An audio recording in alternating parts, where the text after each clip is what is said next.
Okay, so this is it, the end of the 1 year challenge. If you watched the first video, which I'm not sure many people did, I started a challenge last year. I did join this website a little bit earlier, but after watching the Queen's Gambit, I decided to see how good I could get at chess in 1 year. And I set myself the target of getting to 1,200 in rating and to play 1,000 games.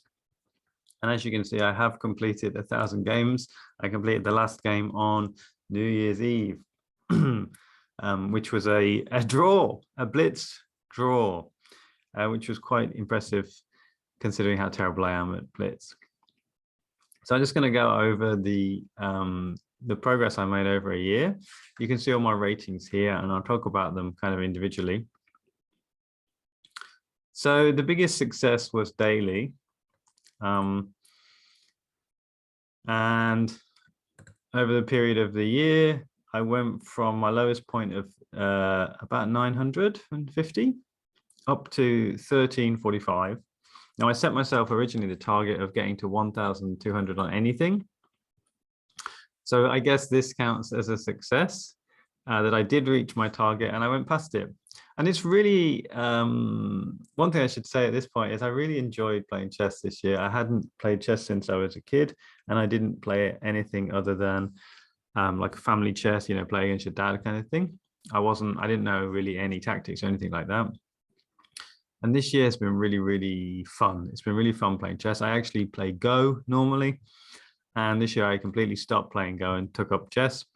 And it's been really, really fun, much more fun than I would have thought, actually. Chess is a really great game. So this is interesting here, 90th percentile, which means I'm on the daily chess. I think that this means I'm better than 90% of people, which is kind of incredible.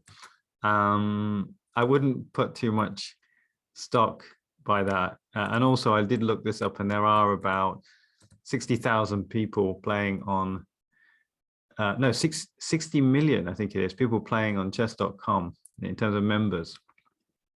Some crazy number like that. So even at the 90th percentile, it's still not that impressive.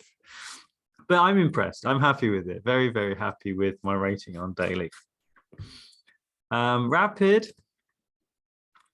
I kind of avoided rapid for a long time because I didn't like the 10-minute time limit.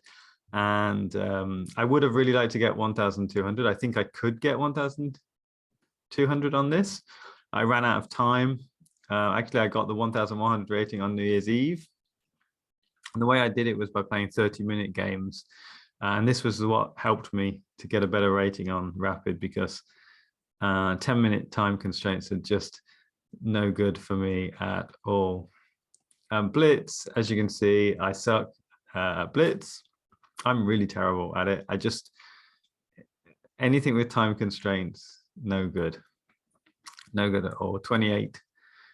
This doesn't surprise me. I would lose in the most spectacular ways and play really terrible moves if I have to play them quickly. I even tried playing bullet, and I think I probably have one of the worst ratings on chess.com for bullet.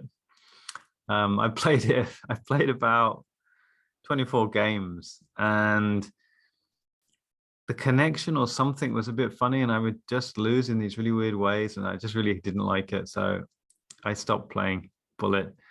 Bullet is not for me, I don't think. Yeah, I played some of these other ones, but they don't really matter too much. Not so interesting. I just want to talk a little bit about puzzles as well. Yeah, I did 1,000 puzzles or 1,001 puzzles, and I got to 1507. Puzzles are fun. Good way to learn, I think. Very useful. So I played a lot of tournaments. That's something I did. I can recommend playing tournaments. I don't know where my stats are. Hang on a sec.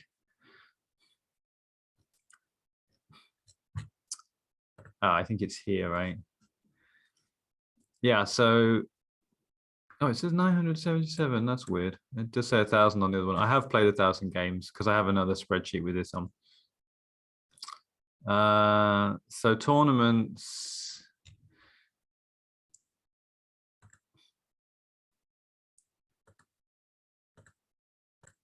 Here we go.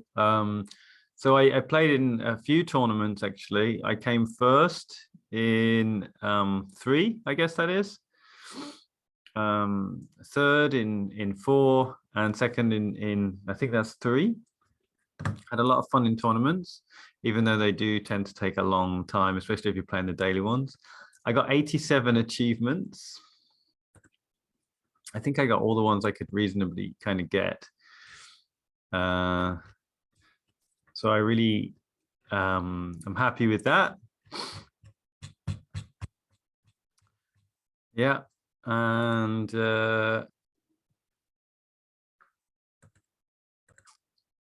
I also played. I did a lot of lessons. I did 150 lessons, which, because I was a member, I could do 5 a week. So I could have done a lot more than this, but I did 150, which is pretty good.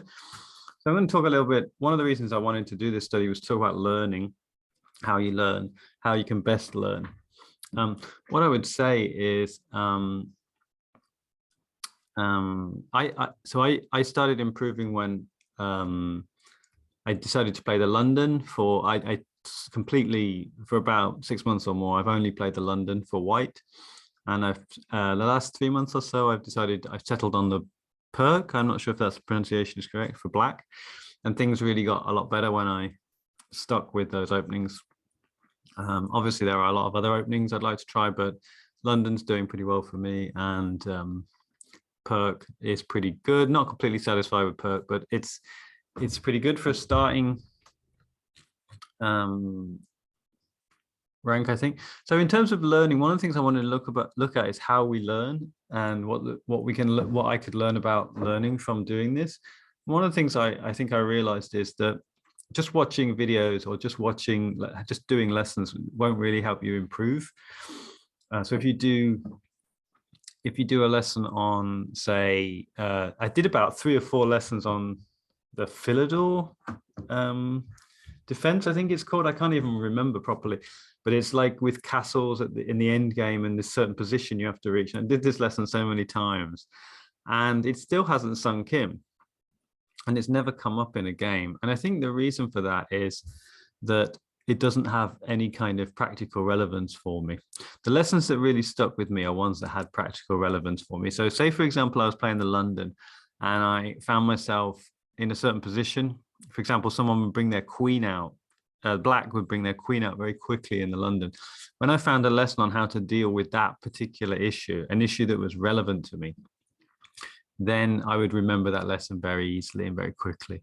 So I think the best learning happens when you have a specific problem that you can't solve yourself, and then somebody in the lesson form shows you a solution to it. So say of the 150 lessons, I'm not sure, I'd say maybe 50 of them were useful. I can't really guarantee that number. Obviously, it's just a random one, but a lot of the lessons, especially the way that chess.com does them, you can have multiple attempts at trying to find the answers in the challenges at the end. So you can just kind of keep guessing until you get the right answer. It's not a very useful way of learning. As I said in another video as well, it's not very useful watching YouTube videos. You can watch YouTube videos and you can feel like you're learning, but it doesn't necessarily make you any better, because you're kind of going, oh yeah. And the person teaching will show you all the answers.